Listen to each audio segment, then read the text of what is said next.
আমি মনে করি বাউলদের উপর হামলা এটা একটা ন্যাক্কারজনক ঘটনা। তাদের উপরে হামলাটা এটা একটা উগ্র ধর্মান্ধদের হামলা বলে আমি মনে করি। আমরা এর তীব্র নিন্দা জানাই। এটা ডেফিনেটলি বাংলাদেশের যে আবহমানের যে সংস্কৃতি, গ্রামীণ বাংলা সংস্কৃতি, আমাদের এই বাউল যারা, তারা বাংলাদেশের অঞ্চলিতে মাঠে ঘাটে প্রান্তরে এই বাউল গান গেয়ে বেড়ায়।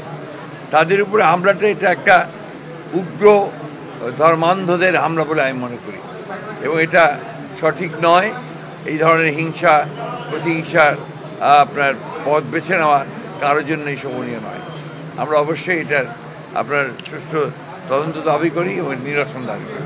করেল বস্তিটা সবচেয়ে বড় বস্তি এবং সব দরিদ্র নিঃস্ব মানুষ। আর মনোবল হতে হয় স্পাত-দৃঢ়। জেরুজালেম 25 বছরের পথ চলায় নিরাপদে রাখার প্রত্যয়ে। আমার বাসায় যে মহিলা রান্না করেন তারও বাসা এখানে এবং তার বাড়িটিও পুরো একদম নিঃশেষ হয়ে গেছে। এটা আপনার এই দরিদ্র মানুষগুলোর জন্য একটা চরম আঘাত।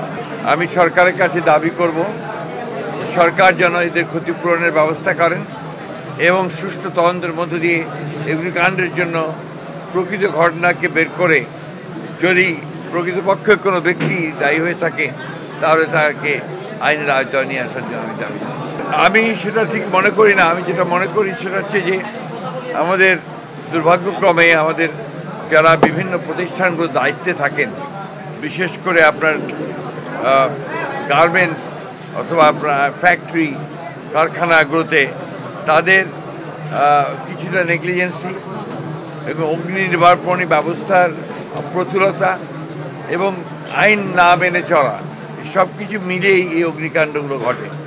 সেই ক্ষেত্রে আমার মনে হয় যে সত্যিকার অর্থেই যদি আইনের প্রয়োগ হয় এবং যথাযথ অগ্নি নির্বাপন ব্যবস্থা থাকে তাহলে এগুলোকে অ্যাভয়েড করা অনেক সহজ।